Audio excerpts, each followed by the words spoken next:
Her face slammed against the wooden post until blood smeared down her cheek.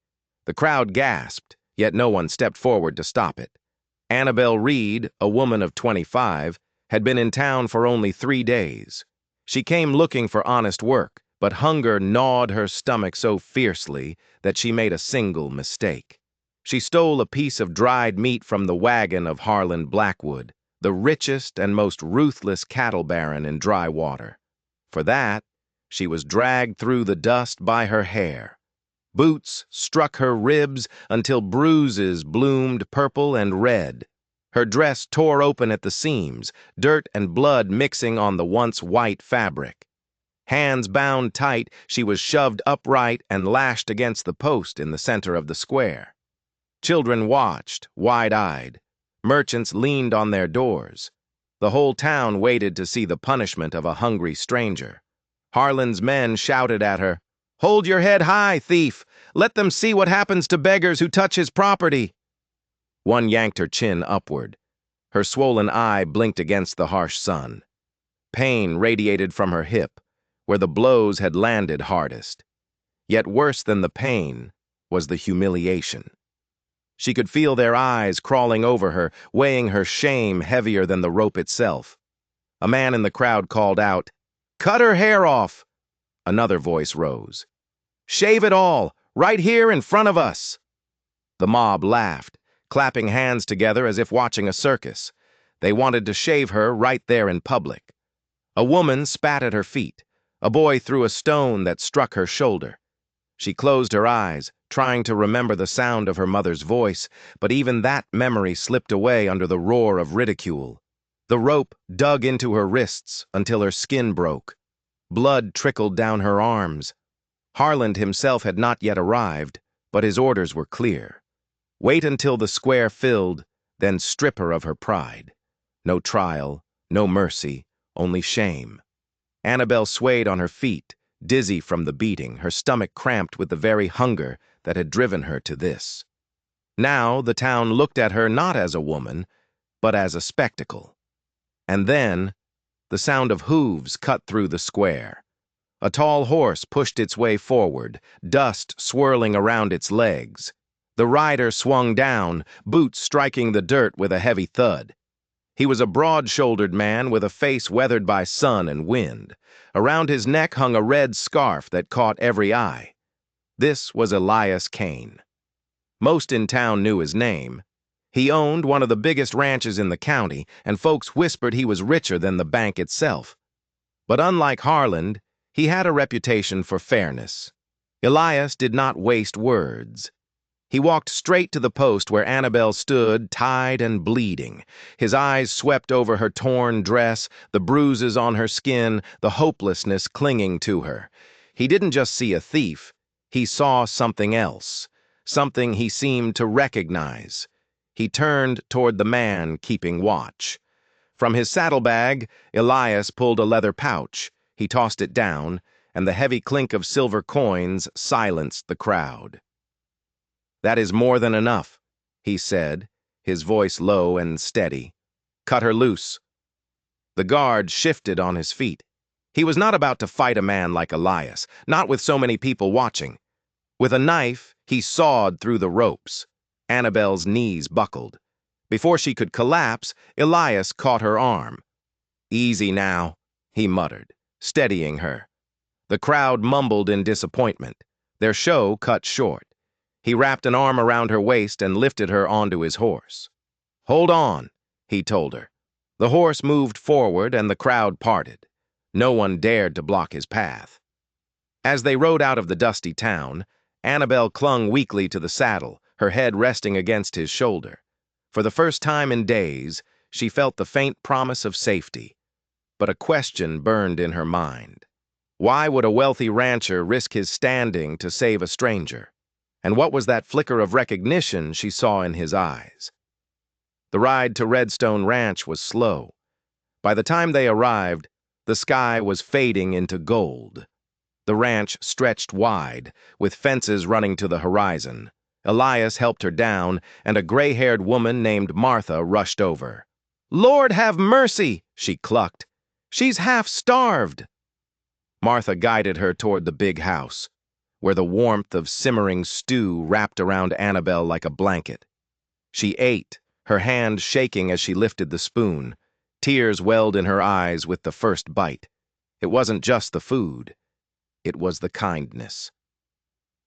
Elias stood in the doorway, arms folded, watching her. He said little, but his eyes carried a weight she couldn't name. For the first time since arriving in Drywater, Annabelle felt something close to safe. The peace did not last long. The very next day, a lone rider came up the road. He was one of Harlan's men, his hand resting on the grip of his pistol. He didn't bother with greetings. "Harlan says the girl belongs to him," the man growled. "This ain't about no piece of meat, it's about what she really took from him. He wants it back, and he wants her." Annabelle froze. What else could he possibly mean? She had stolen nothing but a scrap of food. Elias stepped forward, his voice calm, almost too calm. "You tell Harlan this. No woman is property on my land. He wants her. He can come himself. Though he'll regret it." The rider sneered, spat into the dirt, and galloped back toward town, carrying a message that promised more trouble. Annabelle sat on the porch steps, her heart pounding. What had she taken? What secret was she carrying that she didn't even know about? That night, she couldn't sleep. She saw the red scarf Elias wore hanging on a peg by the door. Suddenly, a flash of a memory, disjointed and terrifying, shot through her mind. Fire, shouting, and a man with a scarf just like that one, standing over a fallen body. Was Elias her savior, or was he something else entirely? The man who had saved her from a public shaming might be connected to a past she couldn't remember, a past that was far more dangerous than simple hunger. Morning broke clear and sharp. Annabelle hardly slept, her mind racing. She knew Harlan would not stay quiet, but she didn't expect Elias to move first. At sunrise, he saddled 2 horses. "We're going into town," he told her. Her stomach knotted with fear, but his voice carried no doubt. "If we wait for him, he'll set the rules. We go to the sheriff and make the law settle this." The ride back into Drywater felt heavier than the day before. Whispers followed them, but Elias rode tall, his red scarf bright against the morning light. Inside the sheriff's office, the air smelled of tobacco and old paper. Sheriff Mallory looked up from his desk, surprised to see Annabelle walk in at all. "I paid for what she took," Elias said, his voice hard. "That debt is settled. Now I want it written down so Harlan cannot touch her again." The sheriff leaned back, a greasy smile on his face. "You know Harlan will raise hell if I sign this?" "Let him," Elias's jaw tightened. "He's not above the law." Annabelle stood silent, her hands twisting together. Something felt wrong. The sheriff's eyes were shifty, his smile too quick, but after a long moment he sighed, pulled a sheet from his drawer, and began to write. He stamped the paper with the seal of Drywater County and slid it across the desk. "This makes her free," he said. "Not a thief, not a prisoner, and not property of any man." Annabelle stared at the words, hardly believing them. She had arrived in this town with nothing, and now a single sheet of paper carried her name and her freedom. Elias placed the paper in her hands. "You keep this safe," he told her. "It is more than a paper. It is a shield." But as they rode out of town, Annabelle saw Sheriff Mallory watching them from his window. And as they passed the saloon, she saw one of Harlan's men slip out the back and ride hard in the opposite direction. The paper didn't feel like a shield. It felt like bait. It felt like the beginning of a trap. They weren't riding toward safety. They were riding into the calm before a storm, and she was sure now, deep in her bones, that the law in this town wasn't meant to protect her. It was meant to hold her in place until Harlan was ready to strike. Back at the ranch, a false peace settled in. Annabelle helped Martha in the kitchen, trying to push away the growing dread. The paper, her supposed freedom, sat on the mantelpiece, a constant reminder of the sheriff's unsettling smile. Elias was quiet, watchful. He spent his evenings cleaning his rifle, his movements sharp and precise. He knew the paper was a lie. He had to. One evening, as she sat on the porch, he finally spoke. "You don't remember, do you?" he asked, his voice soft. She looked at him, confused. "Remember what?" "Your name isn't Annabel Reed," he said, and the world seemed to stop. "Your real name is Annalise Thorne, and Harlan Blackwood is your uncle." The words hit her like a physical blow. Uncle? The man who wanted to see her publicly shamed? It made no sense. "Your father owned half this territory," Elias continued. "He was a good man, but Harlan was greedy. He wanted it all." Flashes of memory returned. A big house, a kind man's laughter, then fire and screaming. "There was a fire," she whispered, her voice trembling. "It was no accident," Elias said, his eyes dark with a pain that looked years old. "Harlan said it. He killed your parents and thought he killed you too. But you survived. You escaped, but the trauma took your memories." He paused, his gaze fixed on her. "What Harlan doesn't know is that before he died, your father gave you something. The original deed to all this land. He sewed it into the lining of your dress. That's what Harlan is after. Not a piece of meat.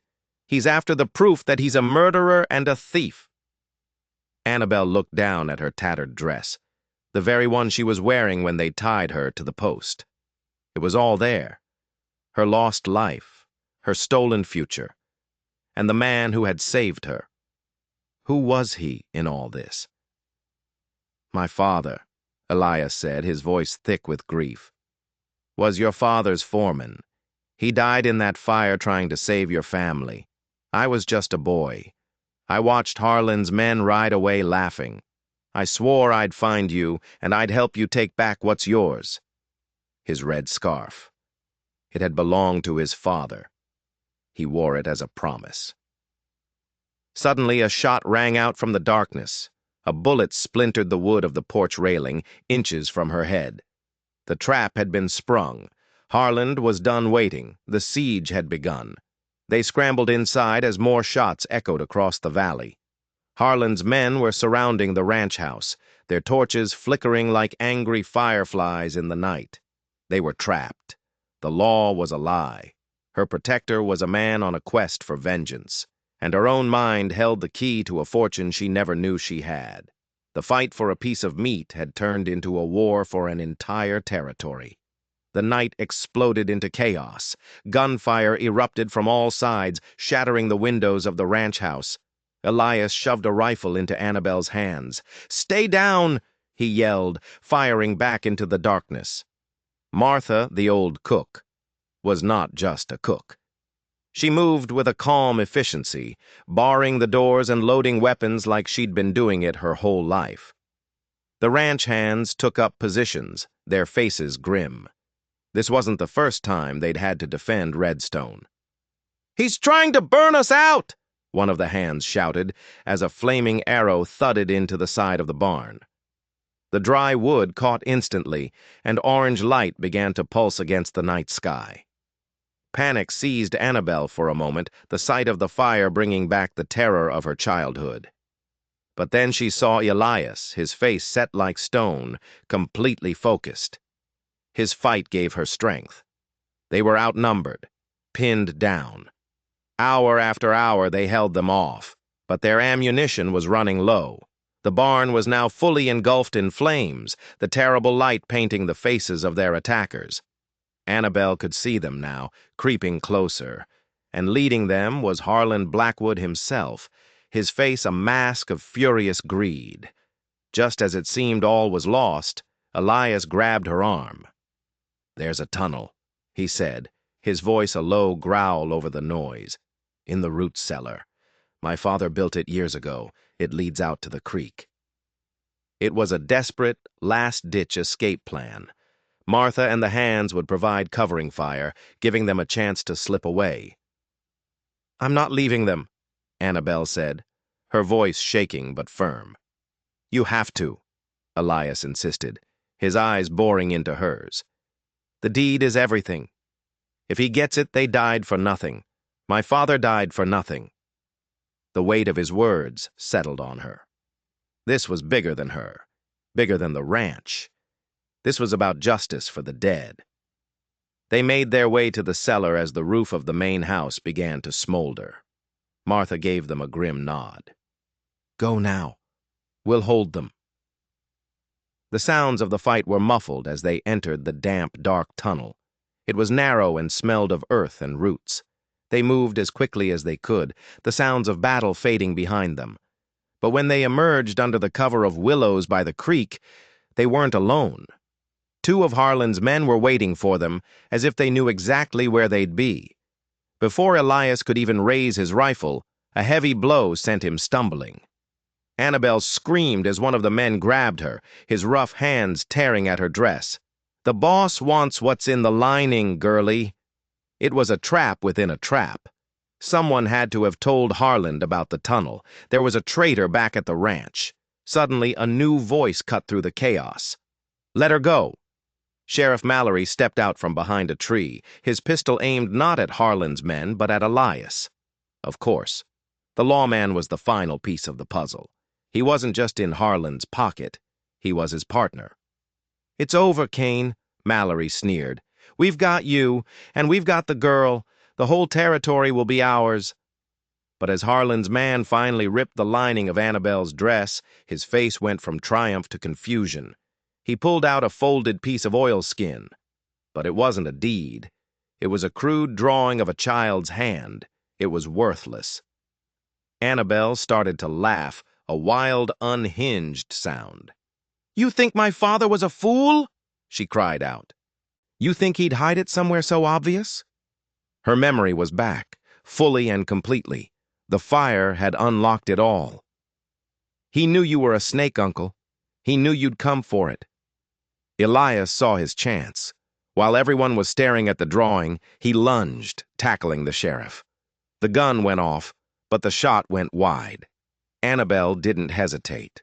She drove her elbow back into the face of the man holding her and ran. She ran not away from the fight, but toward the burning ranch. Because she knew where the real deed was. It wasn't in her dress. Her father had hidden it in the one place Harlan would never think to look. The place he so desperately wanted to destroy. It was hidden inside the heart of Redstone Ranch itself. She had to get to it before the flames did.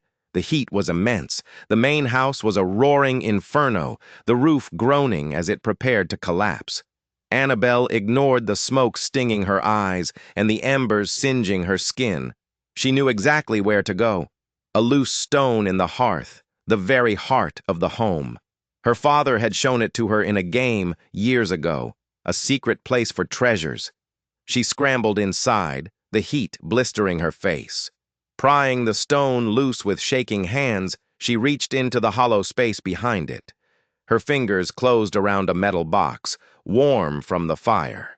She had it, the real deed, the proof. Just as she pulled it out, a figure appeared in the doorway, silhouetted against the raging fire. It was Harlan Blackwood. His face was demonic in the flickering light, his eyes burning with a mad obsession. Give it to me, Annalise, he snarled. It's mine. It was always meant to be mine. He started toward her, his hands outstretched like claws. The floorboards creaked under his weight. Annabelle backed away, clutching the box to her chest. She was trapped. Elias was fighting for his life outside, and she was here, cornered by the monster from her nightmares. You killed them, she whispered, tears and soot streaking her face. My mother, my father. They were weak, he spat. They didn't deserve this land. I do. He lunged for her. But at that exact moment, a massive burning beam from the ceiling overhead cracked and gave way. It crashed down between them with the force of a thunderclap, sending a shower of sparks and flaming debris everywhere. Harlan roared in frustration, cut off from her. The path to the door was blocked by a wall of fire. But there was another way out. The window. Annabelle didn't think twice. She hurled the metal box through the glass, shattering it, then clambered out after it, cutting her hands on the jagged edges. She landed hard in the dirt outside, just as the entire roof of the house collapsed inward, taking Harland Blackwood with it. He let out one final, agonizing scream before being consumed by the flames he had created. Annabelle lay on the ground, gasping for air, clutching the box. She looked up to see Elias running toward her, his face a mixture of terror and relief. The remaining ranch hands, including a wounded but very much alive Martha, had managed to subdue the sheriff and the last of Harland's men. The traitor, it turned out, was a young ranch hand Harland had bribed with promises of gold. He now lay tied up with the others. It was over. The fire that Harland had used to steal his empire had become his tomb. Weeks later, the dust had settled. With the deed as proof and the sheriff's confession, the full extent of Harland's corruption was exposed. The territory was in shock. Annalise Thorne, the girl they thought was a ghost, was now the rightful owner of the vast Blackwood Thorne lands. She stood with Elias on a hill overlooking the valley. The charred remains of the Redstone ranch house were a scar on the land, but all around it, new life was beginning to grow. They would rebuild, together. He wore that red scarf until the day he died, Elias said softly, touching the fabric around his neck. My father. He would be proud of you. Annalise looked at him, at the man who had sought vengeance but had found justice instead. The man who had saved her, not once but twice, first from a rope and then from her own forgotten past. What happens now? She asked. He turned to face her. His stormy eyes were clear now, filled with a love and a peace she never thought she would see. Now, he said, we build a future. Not on the ashes of what we lost, but on the foundation of what we've found. They had faced down their ghosts, and they had won. They had found their home, not in a place, but in each other. They had started with nothing, two broken people on a dusty road, and they had built a future out of courage and hope. Their story is a powerful reminder that sometimes the family you choose is stronger than the one you're born into, and that even in the darkest of times, justice can find a way to light up the world. If you believe that everyone deserves a second chance to reclaim what was stolen from them, do me a favor and hit that like button. And if you want more stories about the fight for justice on the untamed frontier, make sure you subscribe. You never know what secrets are waiting to be uncovered.